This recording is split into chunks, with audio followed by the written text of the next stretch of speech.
Dr. Samira and my batch members. Welcome to our final presentation for the program, which is on language and globalization. I will quickly introduce our team members. I'm Nadishani Pereira. Our second speaker is Ritmi Varnakula. We have Sidani Pereira, then Raini Disanayaka, and to conclude, Sachini Dilshan. Right.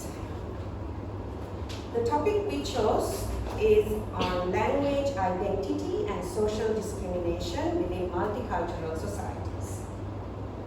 We have chosen 5 key areas to speak on. I will talk about language and social identity and how the me, us, them mentality surfaces, which brings out social togetherness and social discrimination. Ritmi will then take us on a journey to multicultural societies and different language identities within the multicultural society. And then Sinali will speak about social discrimination and how language identity leads to social discrimination. Raini will show us the consequences in such discriminatory situations, and Sachini will conclude with positive aspects of language identity and summarize our presentation. Right. Let's begin. Who am I to you? Who are you to me? How do I identify you and myself within this fast-moving social network? Am I the introvert or the extrovert? Am I the obedient student? Or am I the troublemaker who never turns up for lectures? How do we identify ourselves in this multicultural society with all the languages that are circulating out there? For all these limitless questions and connections, Henry Tudgell in the 1970s theorized 3 intra-stages categories of social identity. Categorization, identification, and comparison. In categorization, what we do is that as humans, we have an urge to belong to a social group that already exists through observation. And once we have decided to categorize ourselves to this particular social group, we then identify ourselves in this group as well as with others. Are we straight, gay, or non-binary? Do we believe in many religions or none at all? Do we use many languages to communicate or just our mother tongue? And all of these acceptances and connections are the reasons multicultural societies are thriving these days in the world. Now, once we finish identifying ourselves, the last stage of this social identity theory is the comparison stage, where we start to compare our groups with the rest of the groups. This happens in pretty much everything we do today. Now, where does language fit in? The identity of language. How does this crucial identity factor decide what the multicultural societies are to us today? Okay, so language, as we all have now learned throughout our program, has been a very remarkable, unique tool to the human race. So what happens is we emit sound and then the air vibrates around us and then it travels to your eardrums and then to your brain and you're formulating thoughts that I'm speaking to you right now. And all of these thoughts that have been bouncing back and forth in all of these societies, in multicultural societies, have allowed all the groups to formulate beliefs, ideas, opinions, and disagreements. And this is how language contributes to multicultural societies. So these thoughts and all of these ideas. So I will give you 2 examples to show you what social togetherness and social discrimination, which our group as a whole will explore in a little while. And I'm going to leave you with these 2 stories that have been very close to me.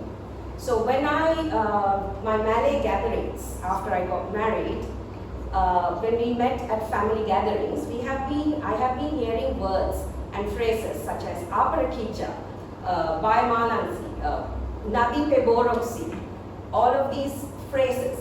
And even though up to this date, after 18 years, I didn't learn Malay, I didn't think that I needed to, I trained my mind and my ideologies to fit into this social group now that belongs to me. And I must say, it has been going really well because so far my in-laws adore me and they no longer can talk behind my back. Unfortunately, there had been a different situation where I have walked into one of my aunt's homes and accidentally welcomed the family as Assalamu Alaikum, which has been a practice that I have now learned to observe and appreciate through my multicultural extended family. But my aunt didn't take this well and she got upset and she desired that I refrain from entering her home using this gesture anymore. Even though I thought that maybe she didn't feel like she was meant to discriminate my children and my husband, that lack of acceptance acceptance and understanding to language identity and the multicultural societies, social discrimination began at that younger stage within my own group. And as small as this experience was to me, I strongly believe this is where everything manifests. So now, Ritmi will take us on a journey to various multicultural societies and how they perceive identity through language and social status. Over to you, Ritmi. Thank you.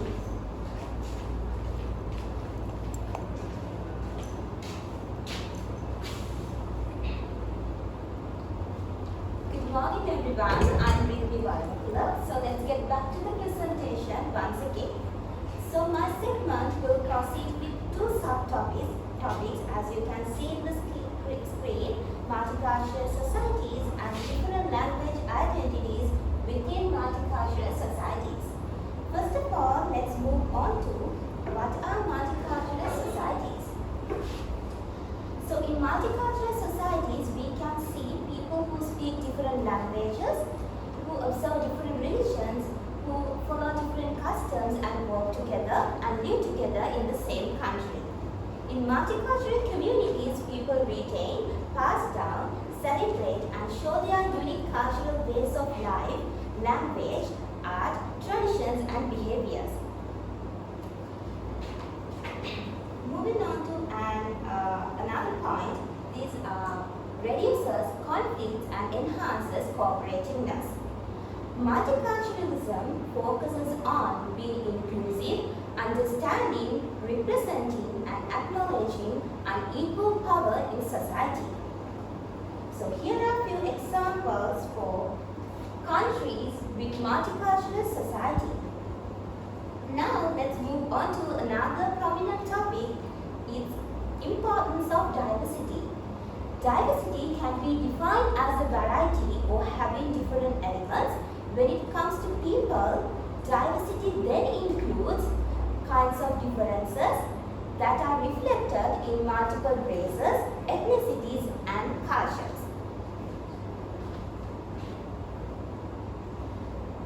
Diversity occurs when people of different nationalities, religions, races, ethnicities come together in order to build a community.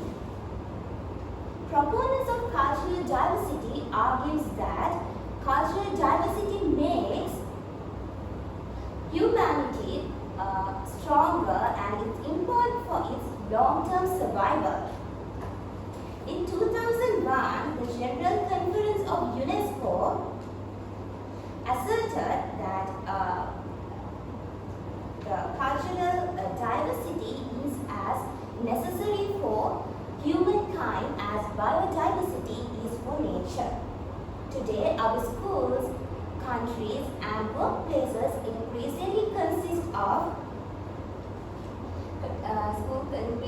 consists of diverse cultural, racial and ethnic groups.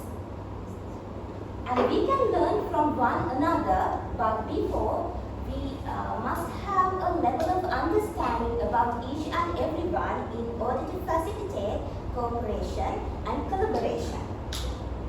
Now, let's move on to the second subtopic of my segment. It's different language identities within multicultural societies. So far, we have discussed about what are multicultural societies. Now, let's talk about the same topic linking with the language identity. First of all, let's move on to the Sri Lankan language identity. Sinhala and Tamil can be considered as the national languages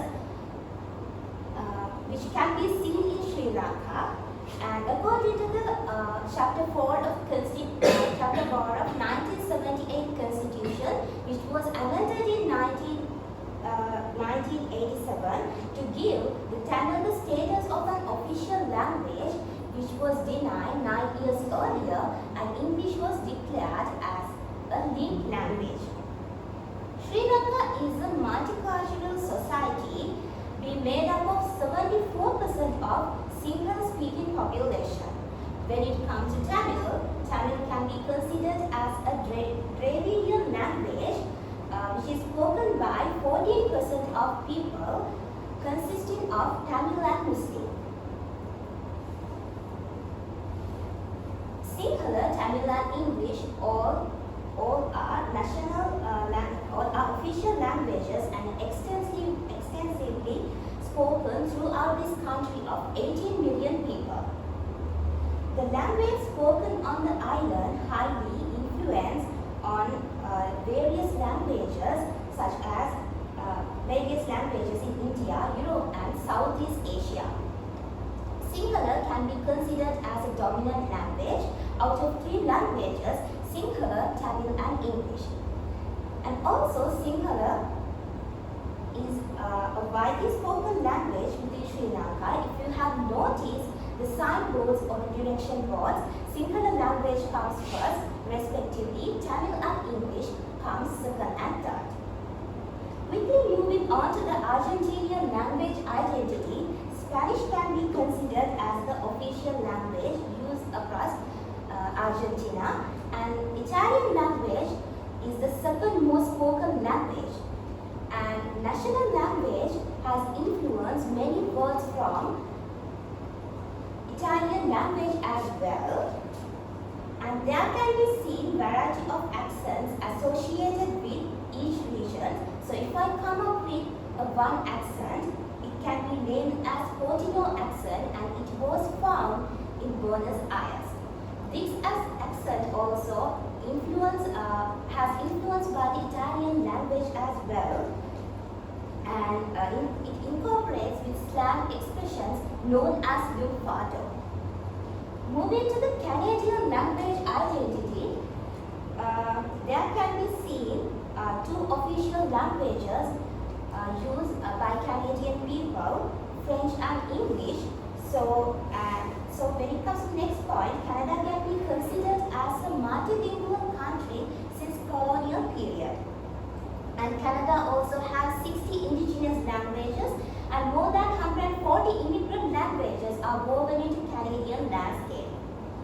Since 1600s, Canadians have added a unique zest and a flavor to their mother tongue that comes with their ancestors from French. If I move into the French, which is being used by the Canadian people, it's actually an official subset of French. It includes dialects of French from different parts of Canada, such as Quebec French, the Acadian dialect, and Pairie dialect. So when it comes to Acadian dialect, it's from Atlantic Canada, and when it comes to Pairie dialect, it's from the Alberta, Manitoba, and Saskatchewan. Quebec is the only province where the majority of people are francophone. Francophone means people who speak French language. Finally, I would like to say that, as our first speaker mentioned, multicultural societies are diverse. Not only diverse, multicultural societies societies are wonderful as well. So as a matter of concern, all the discussed points can be led to the discrimination as well. So as a whole group, our focus draws to how discrimination happens within multicultural societies because of language identity. Next speaker, it's your turn to explore it in a new way. Thank you everyone for listening.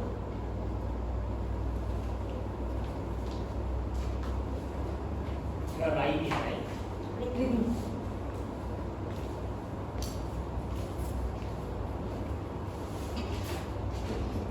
Thank you, Ridvi. Language is indeed an indispensable tool for communication that people all around the world use. We live in such a multicultural society that is so diverse. This language creates an identity for individual members in different social groups. However, unfortunately, these same identifying characteristics can become discriminatory factors within these same societies. Which brings me to my part of the presentation, where I will look at what place language has in our different diverse societies and how this place in the place language plays in these societies leans towards discrimination. First, let's have a look at what is social discrimination. I believe the first member of our group gave you an example of when she felt discriminated against in a multicultural society. I'm sure we have all faced similar situations where we have been discriminated against for a variety of reasons. Could have been the gender, could have been our religion, could have been the ethnicity, what we believe in. If we look at the definition, there's a definition from Bakra's Social Discrimination and Social Justice, where she says where she has defined social discrimination as the sustained inequality between individuals on the basis of different diverse measures. I would also like to give you an example from our own industry, teaching. If you think about it, you can especially observe in Sri Lanka that the teaching field is still largely occupied by women. This is because of a subconscious and a sustained discriminatory bias that has been carried on through a long time, that empathetic and nurturing roles are more suited to women. We have for sure come a long way since then, but what I want to point out is you can still observe it in areas of the world. Moving on, now that we have a simple idea of what discrimination is, I would like to move on to the place language has in different multicultural societies. For this, I will look at 5 main points. My first point is language and society are interdependent, interwoven. So much so that we use it for our daily communication, our social development, our civilization. You could almost argue that one cannot really exist without the other. That's how interwoven language and society is. My next point is that language exists depending on a group of people who speak it. For example, Sinhala will survive as long as this group of people that we will survive to carry it on.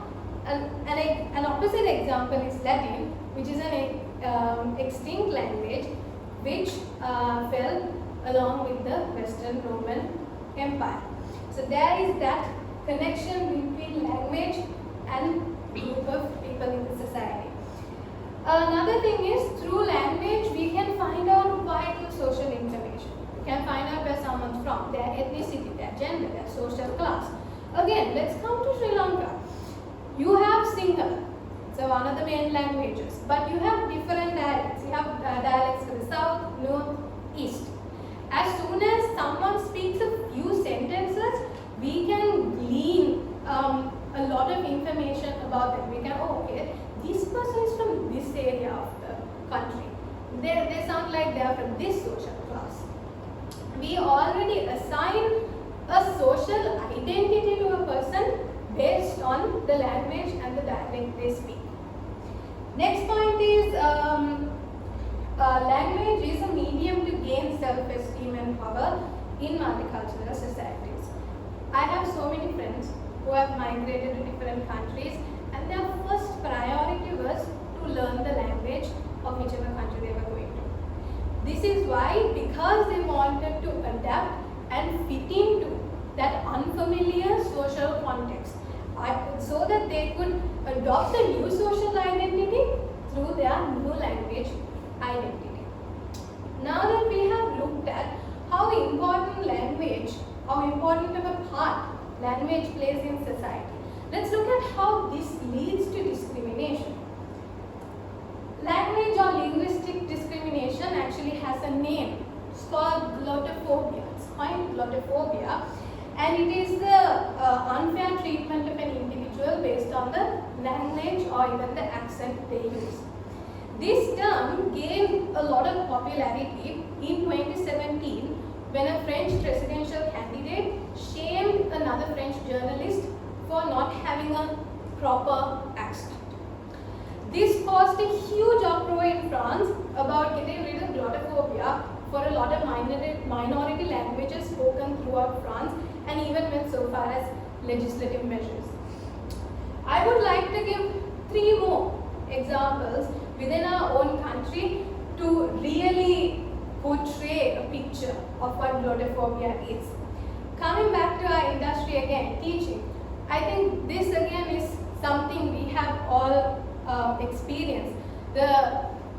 In our career, because we are English teachers, there has been to an extent discriminations within our careers simply because of our accent or native status of a country. And another example you might have noticed is when you go to certain places, you may be treated differently if you speak in English without using any of the native languages in the country, such as Sinhala or Tamil. And another extreme but terribly necessary example I would like to bring up is of glottophobia is in the 1983 Black July, in the civil war of a decade in Sri Lanka, we had people of minor ethnicities were cornered and lynched simply based on the pronunciation of certain words, which was how they were able to be identified. So, even though multicultural societies are certainly supported by language, it creates a beautiful environment, it creates a diverse environment, but what we really want to explore is there's another side to it as well. That even though multicultural societies are supported by language, it also leads to daily discriminations within these same societies as well. Our next speaker, Raini, will further elaborate on the consequences of these discriminations within these societies. Thank you.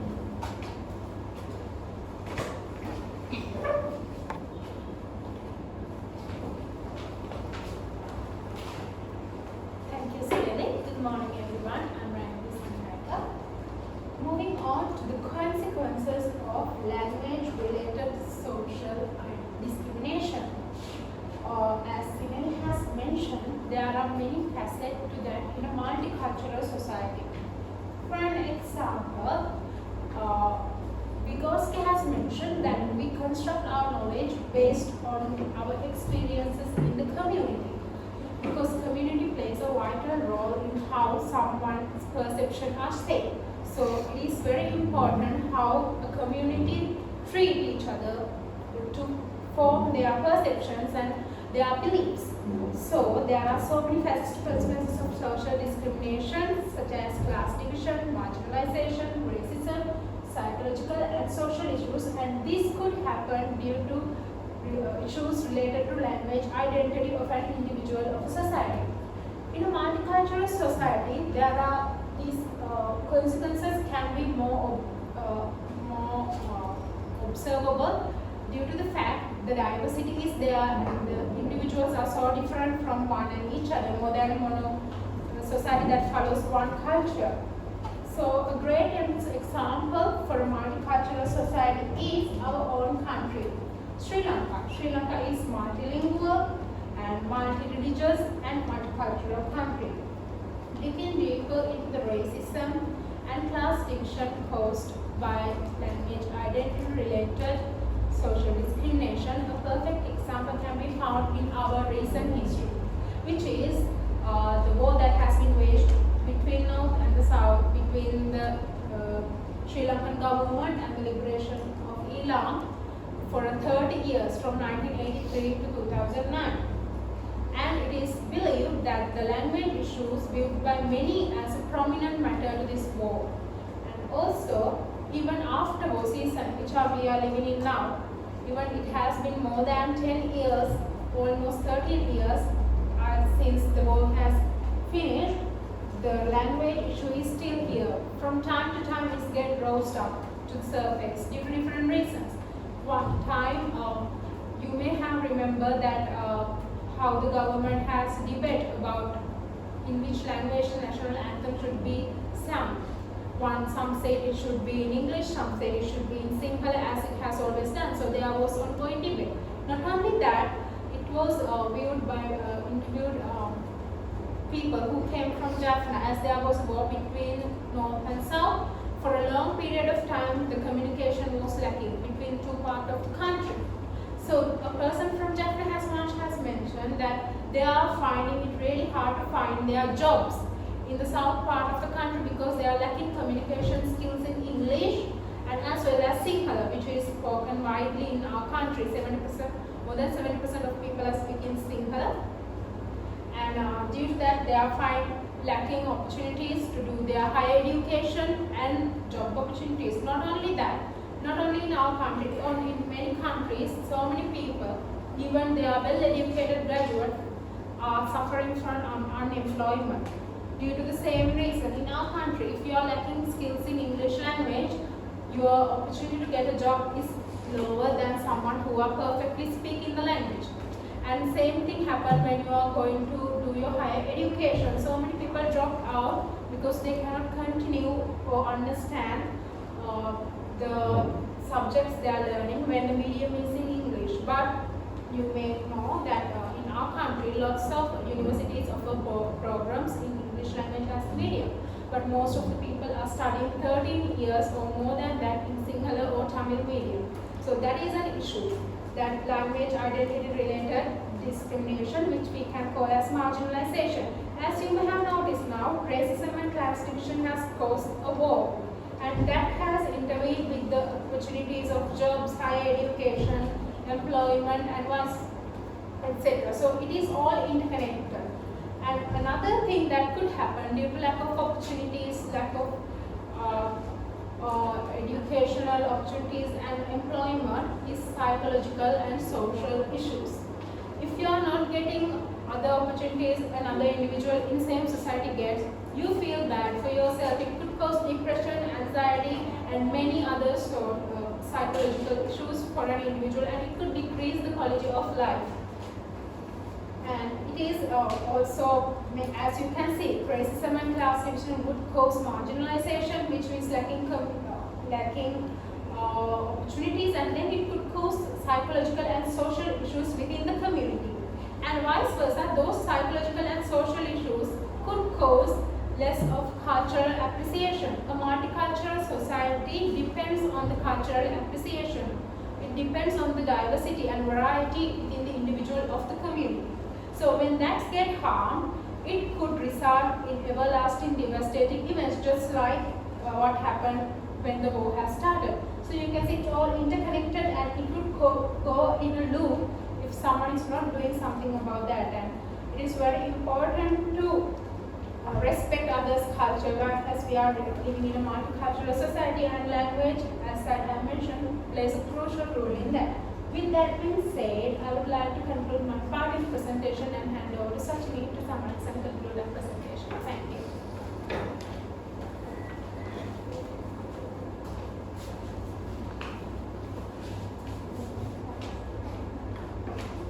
Okay. The whole analysis of our presentation actually will have to describe to you what how language identity and in a multicultural society undergo discrimination.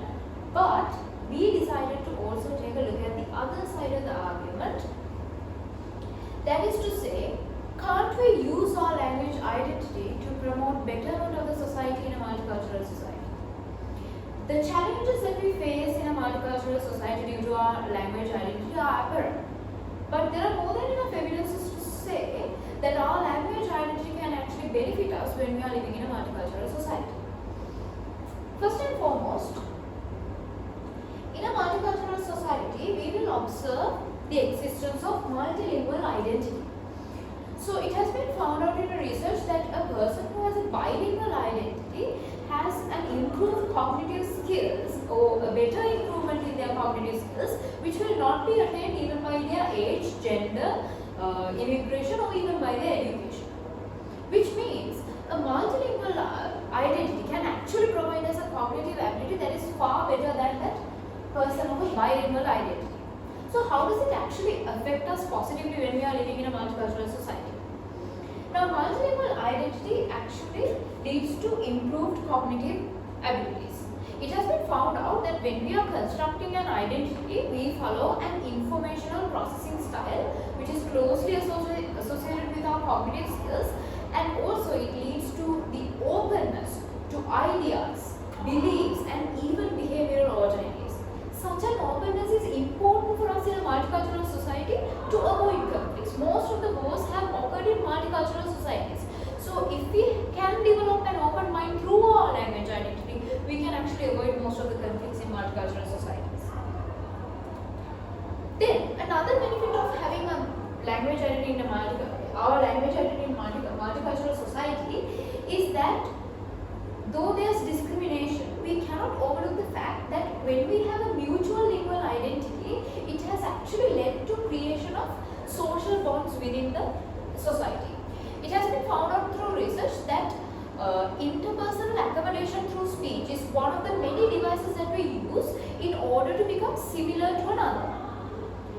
So when we become similar to another, we actually through accommodation, we actually get involved in the process of socialization.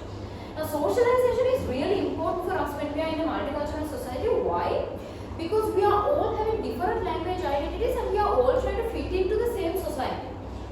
Last but not least, personal development. Everything I discussed so far leads to personal development.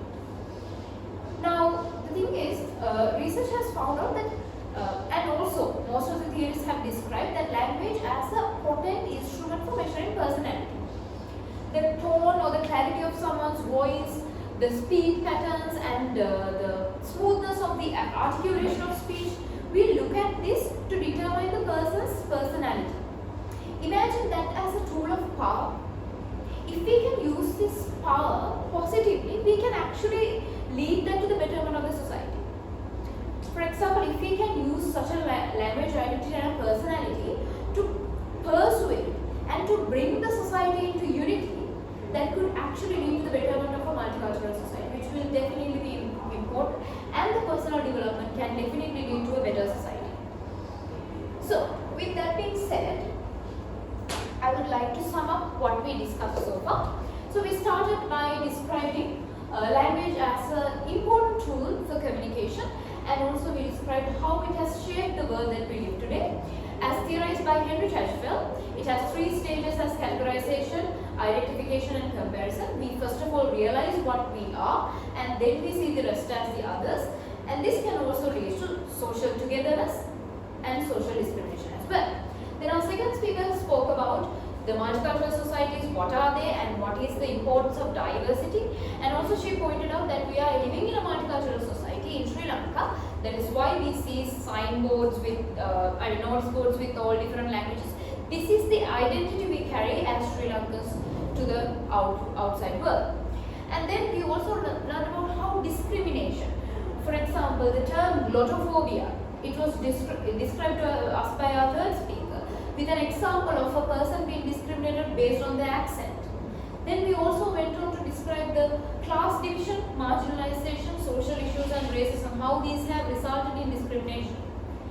However, at last we decided to take a look at the other side of the argument, where in the broad sense, sometimes language identity can lead to the creation of openness and personal improvement that will actually help eventually in the betterment of the multicultural society. So these are our references, and thank you. So we would like to open up for any questions if you have.